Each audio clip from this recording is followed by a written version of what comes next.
Hello, my dear friends. I hope you are all doing great and experiencing new, more blessed encounters lately. I really enjoy reading about your experiences and answering your questions.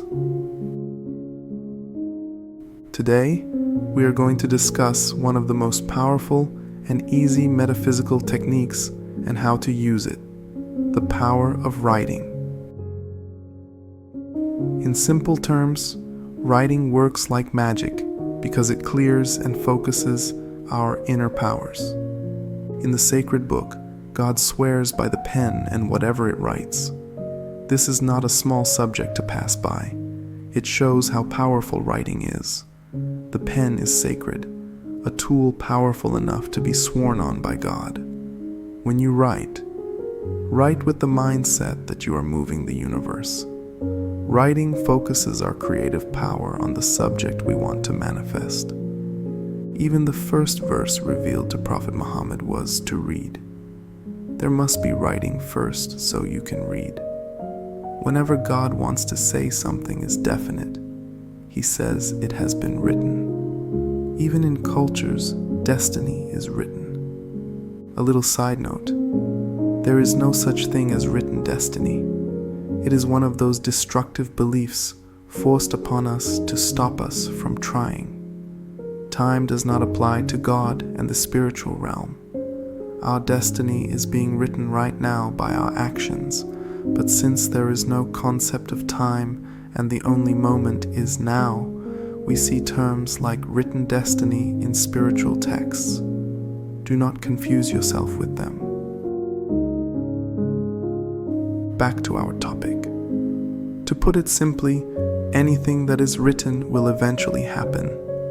Writing affects the universe beyond our imagination. Thoughts in our minds are chaotic, confusing, and misleading if we don't do anything about them. Because we are not aware of what happens in the background, we only see the product of our mind's factory, our thoughts. Once we start documenting our thoughts and putting them on paper, we can understand how they work and where the flaws are. Writing is a skill that needs time to be mastered and made into a habit. Again, I need to stress that you should take your practices seriously, especially the ones that include writing. You will be amazed at how easily you can create your reality with such simple techniques. My focus in this course is to introduce you to spiritual and metaphysical subjects and techniques. I try to keep each session as short as possible for two reasons. One, we need to listen to each session many times. And two, many of you, my dear friends, are new to these subjects.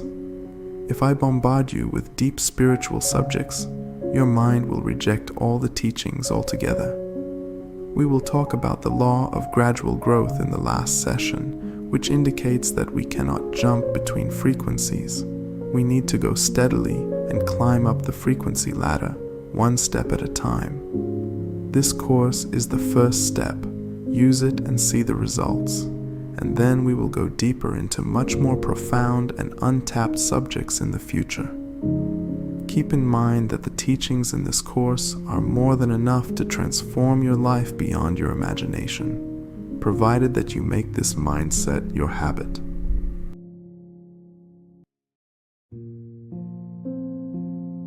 Let's talk about today's first technique.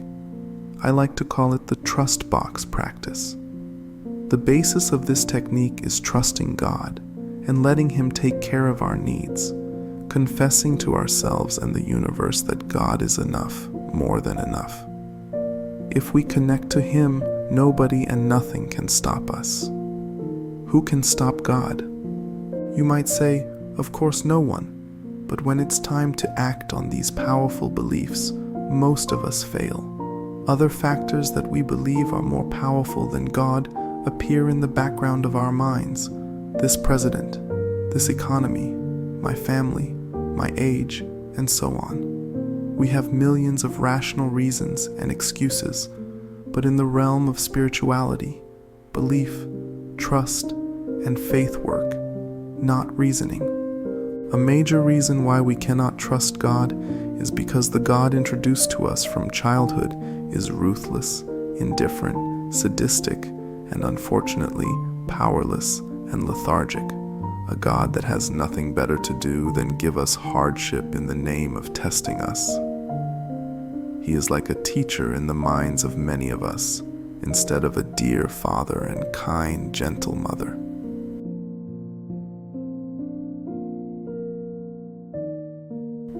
The harsh truth of the universe is that it is here to affirm your beliefs, and what you believe in God is no exception to this law. In reality, we trust God less than our own power, mind, and willpower, and we are paying the price. So how does the trust box work? Find or make a box.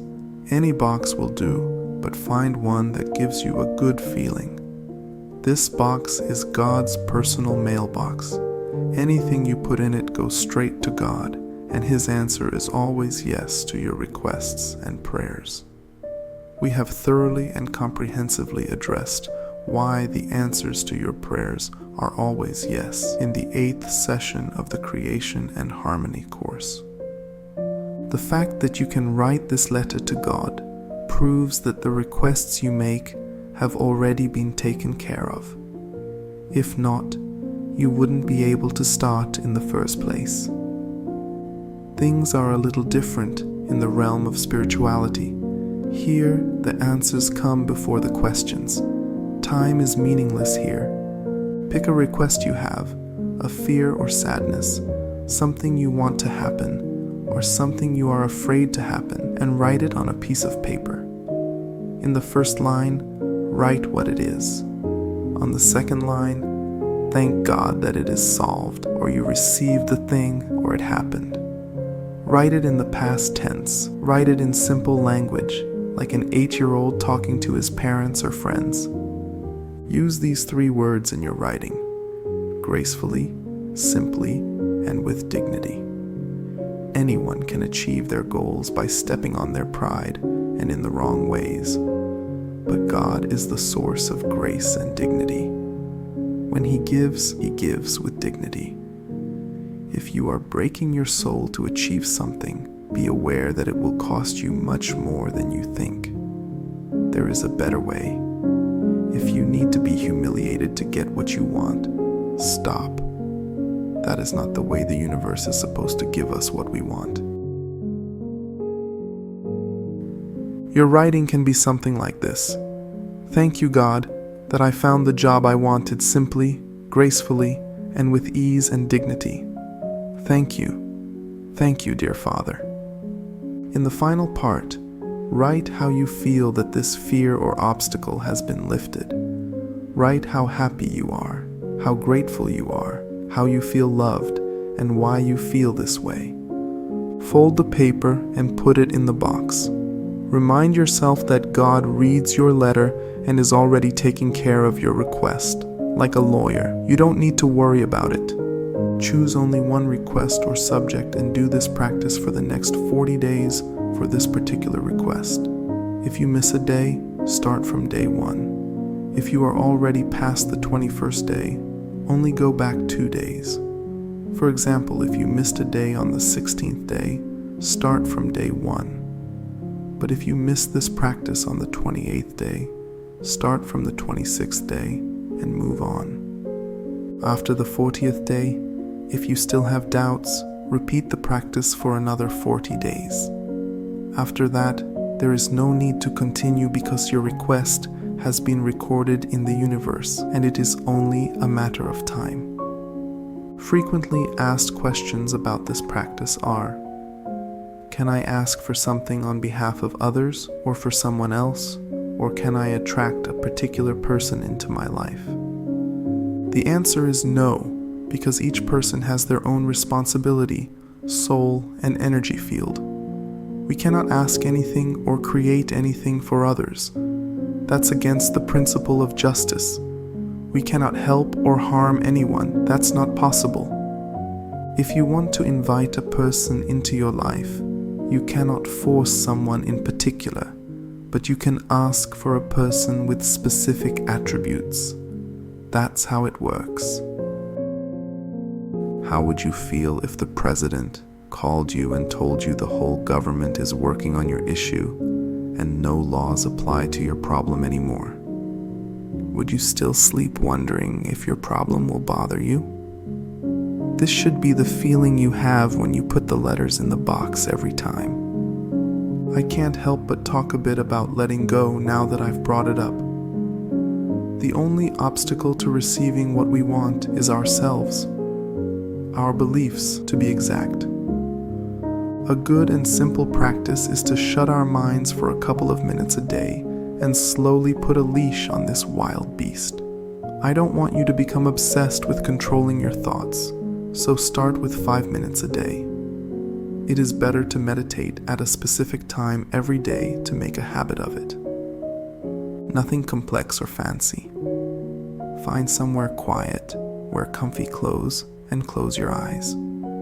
Inhale through your nose, hold your breath for a couple of seconds, and very slowly exhale through your mouth. Your mind will start jumping between subjects from the moment you start to meditate. My advice is to keep your focus only on breathing. You can count, repeating the words, inhale, counting the time you hold your breath, and exhale. The ideal time to allocate to meditation is 20 to 30 minutes a day, but 5 minutes is a good place to start. When you feel the joy of being free from your mind and the peace of being in the moment, you will slowly add to your meditation time gradually. Do not try to force it at the start. After a while, you get the hang of your mind, and without struggling, you can go to this state of mind without meditation. When you are in this state, you can easily enjoy your life to the fullest.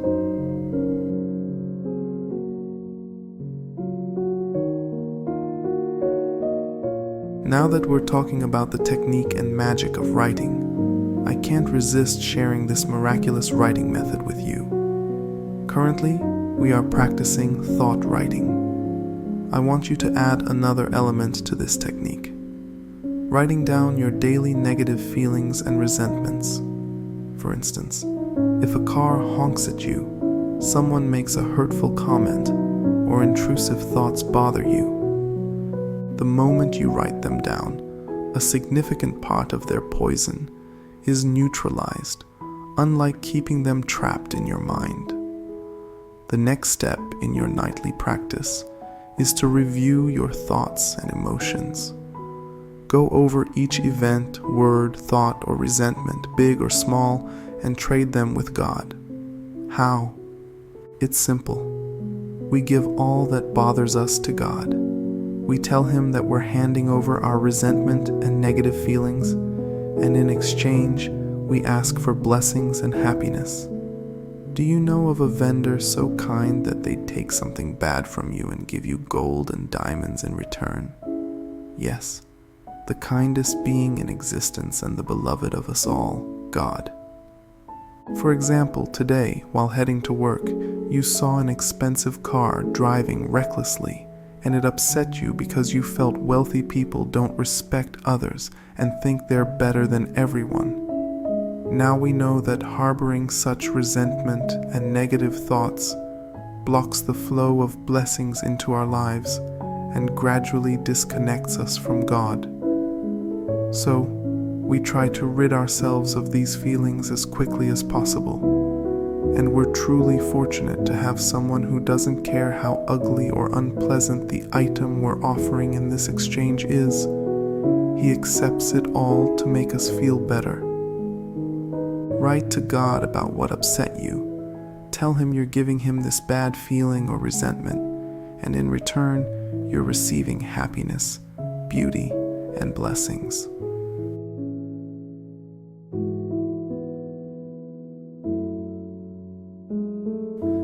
Thank you, everyone.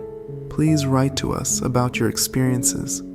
Be grateful, happy, and blessed.